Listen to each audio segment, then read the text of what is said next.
अस्सलाम वालेकुम। आज के हमारे इस लेक्चर का ताल्लुक जो है टाइप्स ऑफ मैट्रिसेस से है और आज के लेक्चर में हम जो है मैट्रिसेस की डिफरेंट टाइप्स को समझेंगे।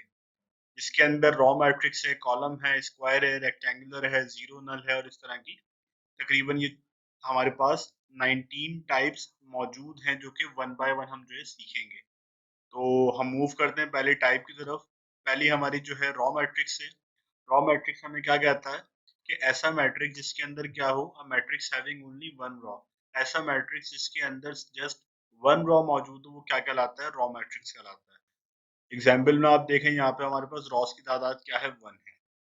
कॉलम यहाँ पे जितने भी हो वन नहीं होने चाहिए, वन के अलावा, यानी कि इक्वल नहीं होना चाहिए। नेक्स्ट हमारे पास मौजूद है कॉलम मैट्रिक्स। कॉलम के अंदर क्या है, जैसे रॉ के अंदर सिंगल रॉ, तो कॉलम के अंदर क्या है, सिंगल कॉलम होना लाजमी है। इस तरह का मैट्रिक्स आपको जो है कॉलम मैट्रिक्स कहलाता है। थर्ड हमारे पास स्क्वायर मैट्रिक्स है। ऐसा मैट्रिक्स जिसके अंदर number of rows number of columns बराबर हों क्या कहलाता है, स्क्वायर मैट्रिक्स कहलाता है। एग्जाम्पल आपके सामने मौजूद है और यहाँ पे रॉज और कॉलम्स की तादाद बराबर होनी चाहिए।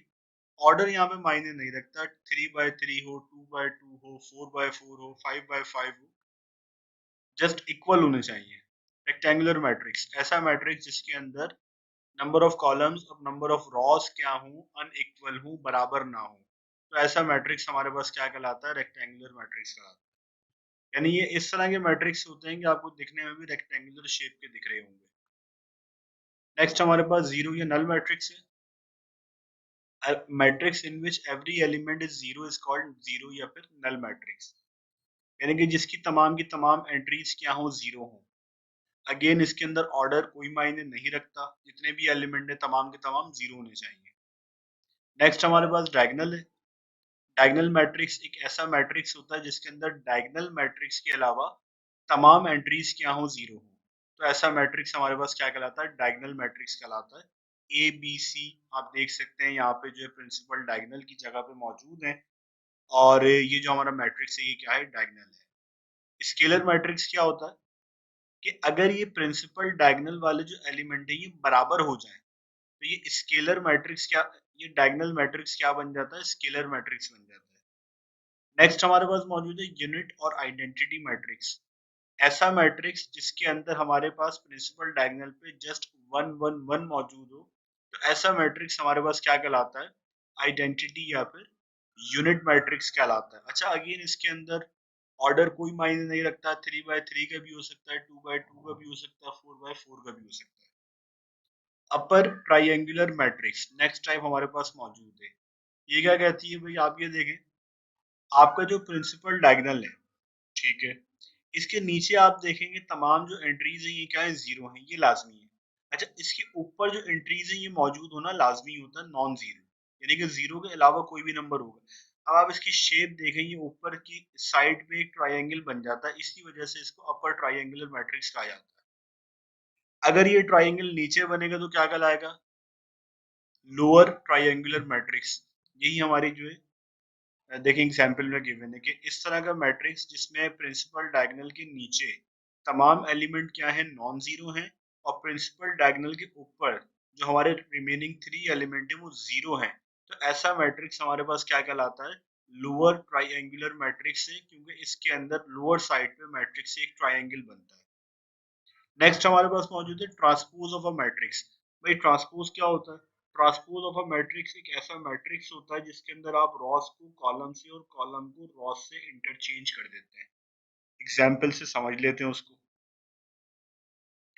अब आप यहाँ पे देखें मैट्रिक्स ए के अंदर ये हमारे पास C1 है, यानी कि कॉलम 1 है, ये कॉलम 2 है, ये कॉलम 3 है। अब आपने क्या करना है, ट्रांसपोज अगर आपने निकालना है तो इस ग्रीन वाले कॉलम को आप रॉ में शिफ्ट कर दें। 174 यहाँ पे था, वहां पे ले गए, 174 हो गया।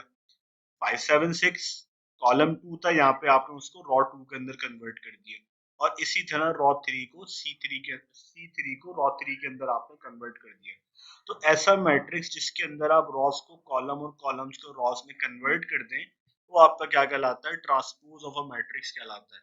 और इसकी एक नोटेशन होती है लिखने की कि जो भी आपका मैट्रिक्स मौजूद है, हमने यहाँ पे सपोज कर लिया कि हमारा जो मैट्रिक्स है वो मैट्रिक्स ए है, तो उसके ऊपर आपने एक छोटा सा टी लिख देना होता है, जो इस बात की आइडेंटिफिकेशन होती है कि जो हमारा मैट्रिक्स है वो क्या है, ट्रांसपोज है। नेक्स्ट हम मूव करते हैं सिमेट्रिक मैट्रिक्स। ऐसा स्क्वायर मैट्रिक्स या अगर आप उसका ट्रांसपोज निकालते हैं, अगर आपके पास कोई मैट्रिक्स ए मौजूद है, ठीक है, आपने उसका ट्रांसपोज निकाला, अगर तो वो मैट्रिक्स वापस से वही मैट्रिक्स बन जाता है जो आपको गिवन था, जहां से आपने अपनी बात स्टार्ट की थी, तो आपका जो गिवन मैट्रिक्स है वो क्या कहलाएगा, सिमेट्रिक मैट्रिक्स कहलाएगा। फॉर एग्जाम्पल, आपके पास एक मैट्रिक्स मौजूद है, column 1 A D C, column 2 D B F और कॉलम 3 सी एफ ई।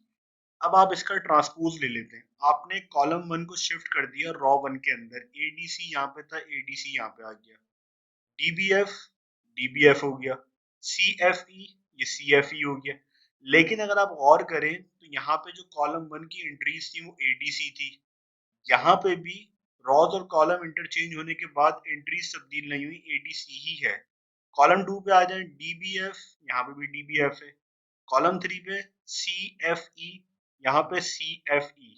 तो आप ये देखें कि आपने ट्रांसपोज तो निकाला, कॉलम्स को रॉज में कन्वर्ट तो किया, लेकिन आपके पास जो मैट्रिक्स बना है वो वही मैट्रिक्स बन गया जो आपके पास जो है क्वेश्चन के अंदर गिवन था। तो ऐसा मैट्रिक्स आपके पास क्या कहलाता है, सिमेट्रिक मैट्रिक्स कहलाता है, जिसका ट्रांसपोज वही मैट्रिक्स है। अगेन सेकंड हमारे पास मौजूद है स्क्यू सिमेट्रिक, कि अगर आप एक मैट्रिक्स, आपके पास लेट से आपके पास एक मैट्रिक्स है जिसको आपने नाम दे दिया ए का, आप उसका ट्रांसपोज कैलकुलेट करते हैं तो वो ट्रांसपोज आपके पास आ जाता है नेगेटिव ऑफ मैट्रिक्स ए। जो मैट्रिक्स आपके पास मौजूद था वही आपने उसका ट्रांसपोज निकाला, वही आपके पास मैट्रिक्स आ जाता है, जस्ट एक जो इजाफा होता है वो नेगेटिव साइन का होता है। तो ऐसा मैट्रिक्स क्या कहलाता है, स्क्यू सिमेट्रिक कहलाता है। हमारे पास एग्जाम्पल के लिए मौजूद है 0 4 - 1, इसका आपने क्या किया, ट्रांसपोज ले लिया, 0 4 - 1 यहाँ पे रॉ बन गया, -4 0 3 यहाँ पे आप चेक कर लें कि यहाँ पे रॉ 2 में कन्वर्ट हो गया, और ये जो हमारा कॉलम 3 था वो कन्वर्ट हो गया इसके अंदर। अब नेक्स्ट जो हमने स्टेप किया उसके अंदर हमने जो नेगेटिव साइन था वो कॉमन बाहर निकाल लिया। इस 4 के साथ कोई नेगेटिव साइन नहीं था बाहर, अगर आपने नेगेटिव निकाला है तो जब आप इसको रीओपन करेंगे वापस से आपको जब मल्टीप्लाई कराना पड़ेगा, तो बैलेंस करने के लिए इस 4 के साथ आपको माइनस लगाना पड़ेगा ताकि ये वापस से +4 बन सके। और इसी तरह ये जो 1 के साथ जो माइनस से बाहर चला गया, 4 के साथ जो यहाँ पे माइनस है वो देखिए यहाँ बाहर चला गया, और 3 के साथ माइनस नहीं था तो आपको माइनस खुद लगाना पड़ेगा। तो अब आप अगर गौर करें तो यहाँ पे जो आपका मैट्रिक्स ये वाला मौजूद है और ये वाला जो मैट्रिक्स है इसके अंदर आप देखें दोनों मैट्रिक्स क्या है, यहाँ पे बराबर हैं, यानी कि आप इसको कह सकते हैं कि आपका मैट्रिक्स ए है। तो ये माइनस का साइन एज इट इज आपने कॉपी कर दिया। अब आपको समझ में क्या आ रहा है कि भाई जो ट्रांसपोज आपने निकाला था वो आपका बराबर है किसके, मैट्रिक्स ए के, जस्ट आपका जो इजाफा हुआ है वो नेगेटिव साइन का हुआ है। तो ऐसा मैट्रिक्स जिसका आप ट्रांसपोज कैलकुलेट करते हैं और वही मैट्रिक्स वापस से रिपीट हो जाता है नेगेटिव साइन के साथ, तो ऐसा मैट्रिक्स हमारे पास क्या कहलाता है, स्क्यू सिमेट्रिक मैट्रिक्स कहलाता है। नेक्स्ट हमारे पास मौजूद है आइडम्पोटेंट मैट्रिक्स। ये कैसा मैट्रिक्स होता है, ये ऐसा मैट्रिक्स होता है कि अगर आप इसका स्क्वायर ले लें, यानी कि इस मैट्रिक्स को इसी से वापस से मल्टीप्लाई कर दें और आपके मैट्रिक्स के ऊपर, आपके आंसर के ऊपर कोई चेंज ना आए, वही मैट्रिक्स वापस से रिपीट हो जाए, तो ऐसा मैट्रिक्स आपका आइडम्पोटेंट मैट्रिक्स कहलाता है। फॉर एग्जाम्पल, आपके पास एक मैट्रिक्स मौजूद है, उसकी वैल्यूज यहाँ पे मौजूद है, अगर आपने चेक करना है कि आइटम पोर्टेंट है या नहीं है, तो आप क्या करेंगे, आप इसका स्क्वायर ले लें। स्क्वायर लेने का मतलब ये है कि इस मैट्रिक्स को इसी मैट्रिक्स की वैल्यूज से आप मल्टीप्लाई कर दें। यहाँ पे मल्टीप्लिकेशन हम शो नहीं कर रहे क्योंकि हमारा मैट्रिक्स मल्टीप्लिकेशन यहाँ पे सब्जेक्ट नहीं है, उसको हम अलग से डिस्कस कर सकते हैं। तो जब आप इसको मैट्रिक्स को इसी मैट्रिक्स से वापस से मल्टीप्लाई कराएंगे, जो मेथड्स आपने सीखे हैं, भले कैलकुलेटर से आप मल्टीप्लाई कराएं, भले आप रिटर्न के अंदर मल्टीप्लाई कराएं, जब आप इस ए को दोबारा से इस ए से मल्टीप्लाई करवाएंगे इन तमाम वैल्यूज से, तो आपके पास ये जो वैल्यूज हैं वापस से रिपीट हो जाएंगी। तमाम मैट्रिसेस के अंदर नहीं होता, कुछ मखसूस मैट्रिसेस होते हैं जिनके अंदर ये इस तरह का होता है कि आप उस मैट्रिक्स को उसी से जब मल्टीप्लाई करवाते हैं तो आपके पास जो है वो मैट्रिक्स रिपीट होता है। तो ऐसा मैट्रिक्स हमारे पास क्या कहलाता है, आइडम्पोटेंट मैट्रिक्स कहलाता है। यानी कि आप यहाँ पे देखें जो आपका ए स्क्वायर था वो बराबर है मैट्रिक्स ए के। नेक्स्ट आपके पास मौजूद है इम्पोर्टेंट मैट्रिक्स।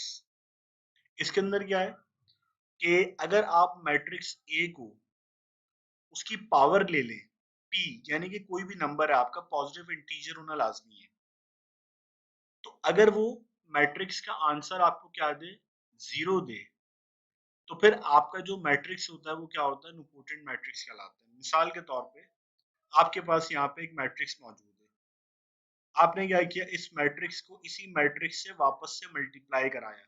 अब अगेन क्योंकि मैट्रिक्स मल्टीप्लिकेशन हमारा यहाँ पे सब्जेक्ट नहीं है, तो मैट्रिक्स मल्टीप्लिकेशन हम नहीं जा रहे यहाँ पे। आपने सिंपल कैलकुलेटर की मदद से या वैसे आपने इन तमाम वैल्यूज को इन तमाम वैल्यूज से दोबारा से मल्टीप्लाई करवाना है, और जब आप मल्टीप्लाई करवाएंगे तो आपको ये आंसर मिलेगा। अगर आपको ऐसा मैट्रिक्स मिलता है जिसकी तमाम एंट्रीज क्या होती हैं, जीरो होती हैं, तो फिर आपका जो गिवन मैट्रिक्स है वो कौन सा मैट्रिक्स है, इम्पोर्टेंट मैट्रिक्स है। नेक्स्ट आप मूव करते हैं इनवॉल्यूटरी मैट्रिक्स के ऊपर। अच्छा, अब ये क्या होता है, square matrix A is said to be involutory matrix if A square is equal to I.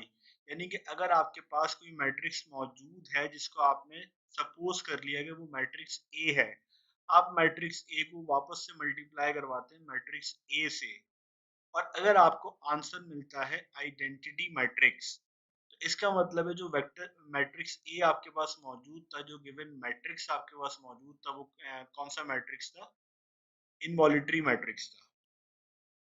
Example यहाँ पे हमारे पास मौजूद है, आपने इसका स्क्वायर लिया, अगेन जब आप इस मैट्रिक्स को इसी से मल्टीप्लाई करवाएंगे तो आपको ये आइडेंटिटी मैट्रिक्स मिल जाएगा। तो इसका मतलब क्या हुआ कि इस केस के अंदर जो हमारा मैट्रिक्स ए था वो इनवॉल्यूटरी मैट्रिक्स। नेक्स्ट हमारे पास जो पीरियोडिक मैट्रिक्स है, a square matrix A is called periodic matrix if A power k plus one, यानी कि ऐसा मैट्रिक्स आपने सपोज कर लिया भाई आपके पास अगेन ए मैट्रिक्स मौजूद है, अब उसके अंदर आप जो है k प्लस वन कर दें, यानी कि उसकी पावर ले लें, k आपका कोई भी इंटीजर हो सकता है पॉजिटिव जिसकी वैल्यू वन या वन से बड़ी होगी। अगर आप इसको इस तरह से सॉल्व करते हैं और वही मैट्रिक्स वापस से बन जाता है, तो ये आपका मैट्रिक्स क्या कहलाता है, पीरियोडिक मैट्रिक्स कहलाता है। अगेन मैं रिपीट करता हूँ, आपके पास एक मैट्रिक्स मौजूद है, आपने उसकी पावर को रेज कर दिया k प्लस वन पे। k क्या है, कोई भी पॉजिटिव इंटीजर है जिसकी वैल्यू वन या वन से बड़ी होना लाजमी है। तो अब आपने यहाँ पे जब इसको ऐड कर दिया और उसके बाद इसको सिंप्लीफाई कर लिया और वही आंसर आ जाता है जो आपका क्वेश्चन मौजूद था, जो मैट्रिक्स ए मौजूद था, तो इसका मतलब है कि जो आपका मैट्रिक्स आपको गिवन है वो क्या है, पीरियोडिक मैट्रिक्स है। तो यहाँ पे देखिए एक मैट्रिक्स हमें मौजूद है, हमने इसको रेस कर दिया, सपोज कर दिया भाई k की पावर, k की वैल्यू क्या है, टू है, टू प्लस वन यानी कि थ्री, तो ए थ्री, यानी कि इस मैट्रिक्स को जब आप तीन दफा आपस में मल्टीप्लाई कराएंगे, इस मैट्रिक्स का क्यूब लेंगे, तो आप देखें वो वापस से वही मैट्रिक्स बन जाता है जो आपको क्वेश्चन में गिवन है।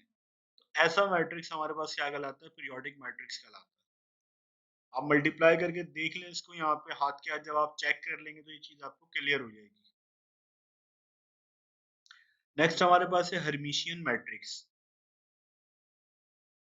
A square matrix is called Hermitian, यानी कि हर्मिशियन मैट्रिक्स ऐसा मैट्रिक्स होता है जिसमें आप क्या करें, ए का कॉन्जुगेट ले लें, फिर उसका ट्रांसपोज ले लें, अगर वो बराबर आ जाए मैट्रिक्स ए के, यानी उसी मैट्रिक्स की जहां से आपने बात स्टार्ट की थी, तो जो आपका गिवन मैट्रिक्स होता है वो क्या कहलाता है, हर्मिशियन मैट्रिक्स कहलाता है।